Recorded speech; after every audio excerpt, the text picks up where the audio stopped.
영국의 BBC라고 하는 국영방송이 있죠. 세계적인 방송국인데 그 BBC 방송국의 프로그램 꼭지 가운데 오늘의 단어라고 하는 그런 시간이 있습니다. 지난 9월 23일 월요일이죠.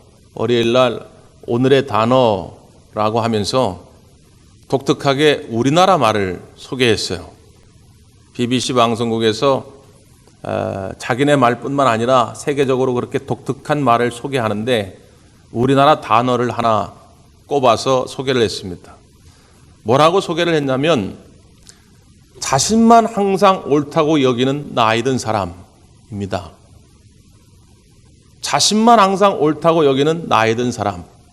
어떤 단어일까요? 네, 꼰대입니다. 꼰대. 꼰대라는 말을 어떻게 영어로 번역이 안 돼가지고 그냥 소리 나는 대로 KKONDA 이렇게 해가지고 그냥 소리 나는 대로 꼰대라는 말을 직접 소개를 한 거예요. 자신만 항상 옳다고 여기는 나이 든 사람. 그래서 특별히 나이 어린 경험이 적은 후배들의 말은 항상 틀렸다고 생각하는 사람이 꼰대다.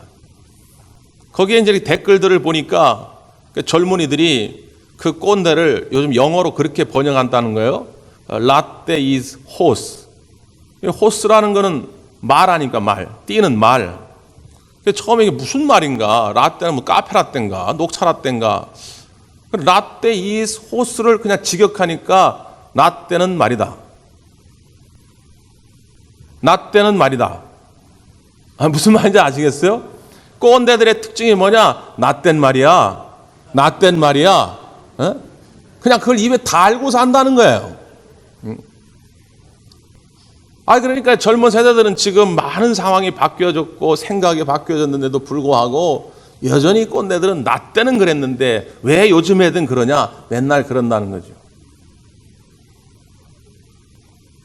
여러분, 이 잘못된 꼰대 문화가 어떨 때는 사회의 진보, 역사의 진보를 가로막을 뿐만 아니라 때로는 공동체, 그건 회사는 뭐 둘째 치고라도 심지어 이 신앙 공동체, 교회 안에의 진보를 가로막을 때도 참 많습니다.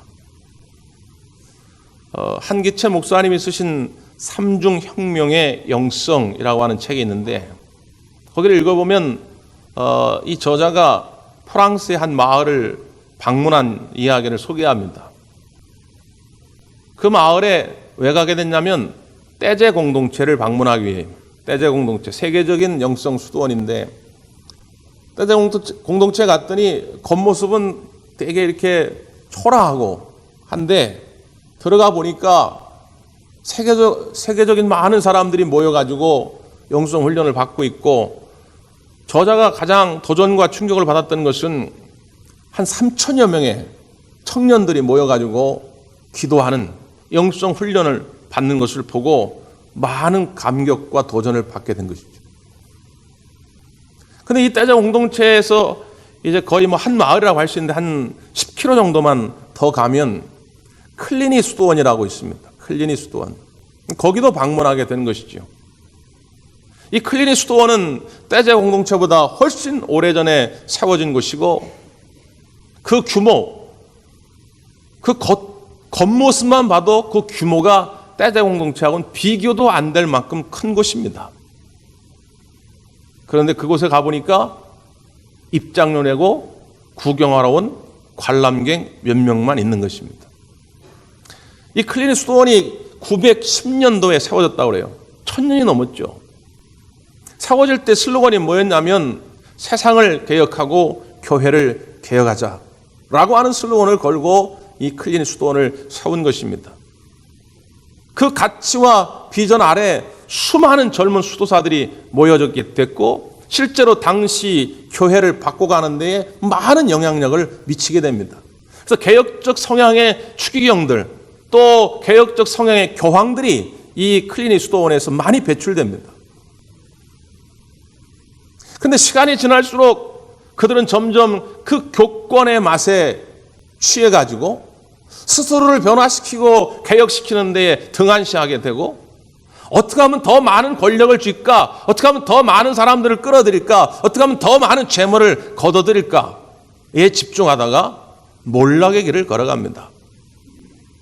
그래서 이제는 기도의 소리, 찬송의 소리는 끊어져 가고 그저 입장료 내고 들어온 관람객들 몇 사람만 남게 된 것이죠.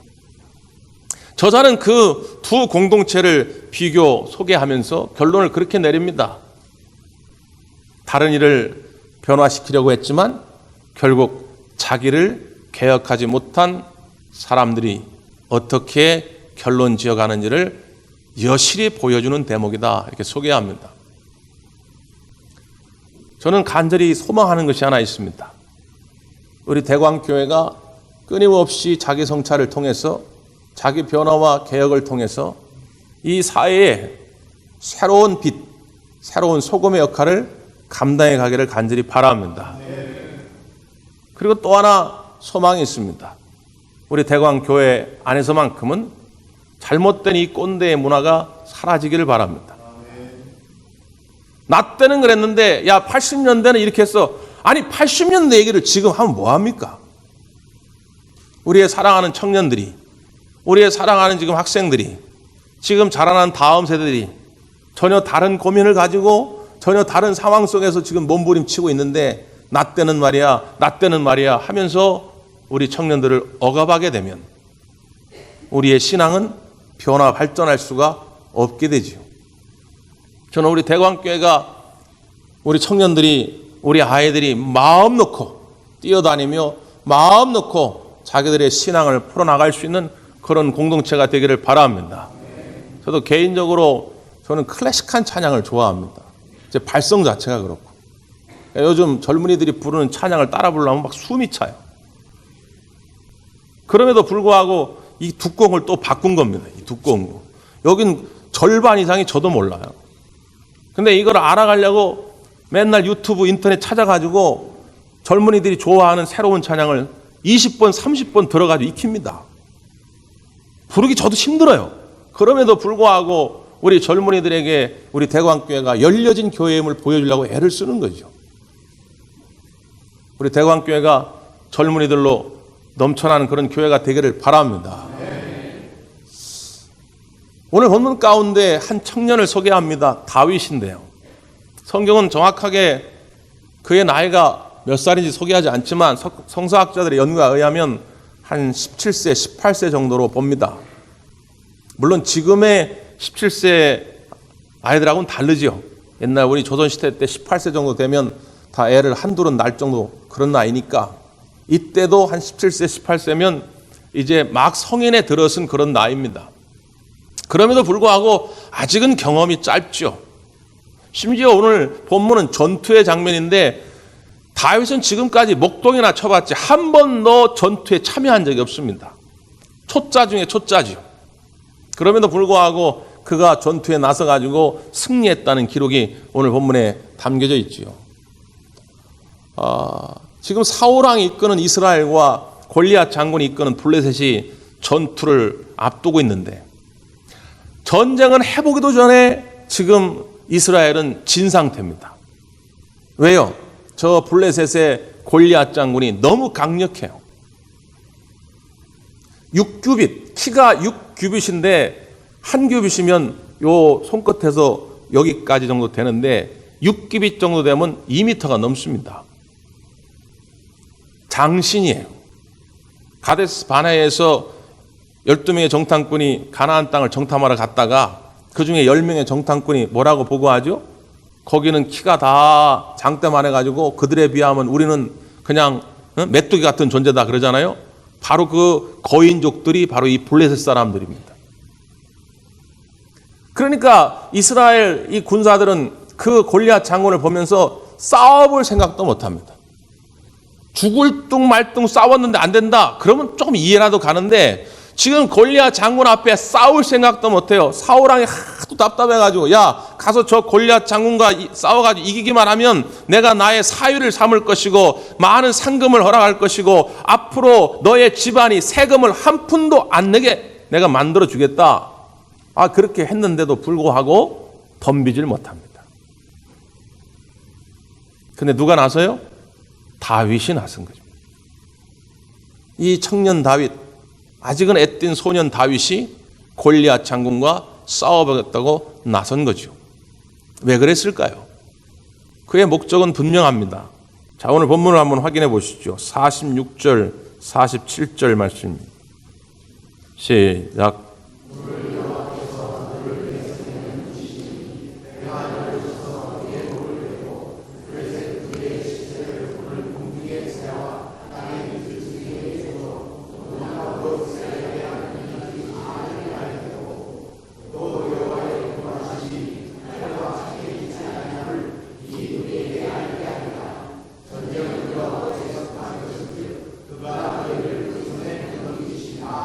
아멘. 온 땅으로 이스라엘의 하나님이 계신 줄 알게 하겠고, 첫 번째 목적은 뭐냐면 하나님을 조롱하고 우습게 여기는 저 이방 민족 블레셋 사람들에게 우리가 믿는 여호와, 그분이 진정한 하나님이다, 진짜 신이다라고 하는 걸 보여주기 위함이라는 거예요.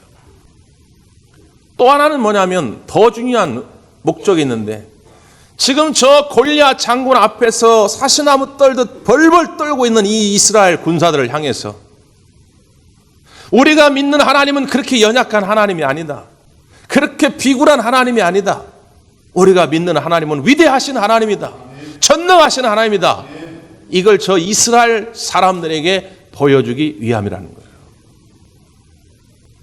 이게 청년 다윗의 마음이요, 신앙생활하면서 청년의 신앙을 가지고 살아가는 믿음의 용사들의 마음입니다.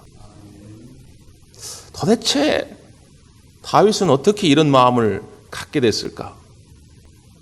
물맷돌이 세가지고 그 던져서 맞추는 기술이 좋아가지고 다윗이 그런 마음을 가졌을까요? 하룻강아지 범 무서운 줄 모른다고 아직 젊어가지고 못 모르고 날뛰는 걸까요? 천만의 말씀입니다. 다윗이 이렇게 분명한 목적을 가지고 이 전쟁에 나서는 이유가 있어요. 그것이 오늘 45절의 말씀입니다. 큰 소리로 한번 읽어보죠. 시작.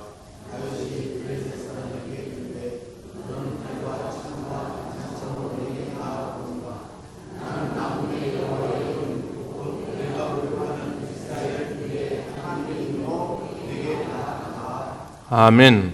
여러분, 이 전투에서 설령 골리앗에게 다윗이 졌다고 해도 이 본문이 의미가 없어지는 게 아닙니다. 지금 이 본문이 우리에게 말씀하고자 하는 핵심 메시지는 뭐냐면, 물맷돌로 골리앗을 때려 눕혔다, 이런 동화적 얘기를 하고자 하는 것이 아니에요. 어떻게 해서 이 소년, 이 청년 다윗이 저 막강한 골리앗 앞에 맞설 수 있었는가 말이죠. 무엇이 그를 그렇게 가능하게 만들었는가를 배우라는 거예요. 그게 뭐라는 거예요? 너는 칼과 창과 단창으로 내게 나오거니와 나는 네가 모욕하는 이스라엘 군대의 하나님의 이름으로 네게 나아가노라. 하나님의 이름의 능력을 확신하는 그 다윗의 마음을 배우라는 거예요. 여러분, 여기서 너는 말할 때 너는 누굽니까? 골리앗이죠. 나는 할 때 나는 누굽니까? 다윗이죠. 그런데 재밌는 것은 뭔지 아십니까? 우리 안에 너와 나가 다 들어있다는 거예요. 여러분 속에 들어있는 너는 누굽니까? 칼과 창과 단창만 있으면 승리할 거라고 생각하는 너 말이죠. 여러분 속에 다 있어요. 야, 하나님의 이름은 무슨 하나님의 이름이냐? 돈 많으면 장땡이지. 세상에 권력 있으면 장땡이지. 빽 있는 사람 많이 하면 장땡이지. 스카이 명문대 나오면 다 되는 거지. 뭔 하나님의 이름이야? 칼과 창과 단창이면 우리의 인생이 승리할 수 있다라고 생각하는 너, 그 너가 여러분 속에 다 있다 그 말이에요. 근데 한편에서는 얘기합니다. 나가 있어요, 나. 아니야. 야, 그런 걸로 인생이 행복할 수 없어. 야, 돈이 그렇게 많았던 솔로몬이 나중에 뭐라 그러냐? 인생은 헛되고 다 헛되도 다 말하지 않아. 돈이 그렇게 행복을 주는 게 아니더라 그 말이야. 하나님의 이름의 능력이 내 인생을 참 행복으로 인도할 수 있어. 얘기하는 나가 있고 또 다 있어요. 왜? 교회는 웬만큼 다 다녀보셨으니까. 에? 여러분 다 들을 건 다 들어보셨잖아요. 이게 치열하게 오늘도 싸우고 있다는 거예요. 이 아침에도 싸우고 있다는 거예요. 여러분 누구의 손을 들어주겠습니까? 여러분 속에 있는 너의 손을 들어주겠어요? 여러분 속에 있는 나의 손을 들어주겠습니까? 그 선택은 여러분이 하시는 거예요. 축구를 잘 아는 것하고 잘 하는 것하고는 다릅니다. 잘 아는 사람 많아요. 축구의 종족은 영국이고 우리나라는 몇 년도에 들어왔고 축구의 전술은 뭐가 있고 손흥민은 몇 년도에 태어나가지고 몇 년도에 유학을 갔고 뭐 달달달 외워요. 전문가예요. 그래 그럼 축구 좀 해봐라. 축구 좀 해봤더니 완전히 개발이에요. 공 오면 헛발질하고 골대에 넣으라 했더니 상대방 골대에 넣어야 되는데 자기 골대에 넣어가지고 자살골하고 막 그래요. 축구를 잘 아는 거하고 하는 거는 완전히 달라요. 오히려 이런 사람이 있을 수 있죠. 종주국이 영국인지 브라질인지 실제로 축구가 브라질에서 시작된 줄 아는 분들이 굉장히 많아요.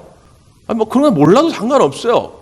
손흥민이 몇 년도에 태어났는지 지금 어느 팀에 있는지 몰라도 상관없어. 그런데 그 사람은 매일 아침마다 조기 축구에 나가가지고 축구를 해요. 갈 때마다 두세 골씩 넣어. 그럼 그 사람이 축구를 잘 하는 거죠. 여러분 오늘 이 본문의 이야기를 교회 다니면서 안 들어본 분이 있습니까? 교회 안 다니신 분들도 다 아는 이야기예요. 하나님의 능력에 대해서 모르십니까? 여러분 하나님의 능력에 관하여 수도 없이 많이 들었잖아요. 오늘 이 아침에도 이 본문을 열면서 속으로 그랬을 거야. 그 얘기 알아. 다윗에게 임한 그 하나님의 능력 알아. 근데 아는 것으로 그쳐서는 안 된다 그 말이에요.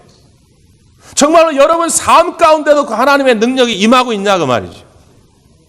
이걸 오늘 이 아침에 결단하라고 하나님이 이 메시지를 우리에게 주시는 줄 믿습니다.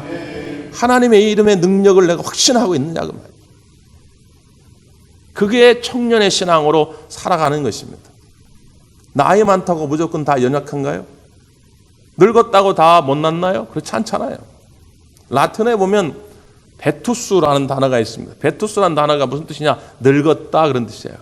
베투스의 명사형이 베트르스라는 단어인데 노인이라는 뜻입니다.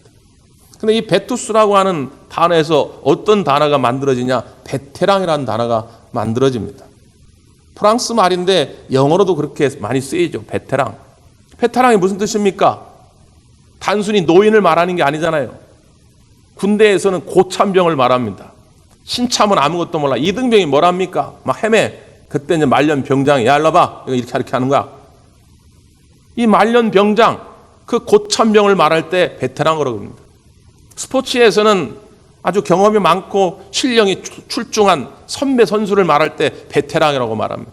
공장에서는 그 업무에 익숙한 숙련공을 말할 때 베테랑이라고 말합니다. 여러분 나이 들었다고 다 못났나요? 베테랑들이 많잖아요. 젊은이들은 가질 수 없는 어떤 뛰어난 감각이 있잖아요. 그러니까 성경이 말하고자 하는 것은 다윗이 지금 승리한 것은 18살 젊은이기 때문에 두려움이 없는 용기와 패기로 가득한 청년이기 때문에 이겼다. 그런 얘기를 하고자 하는 게 아닙니다.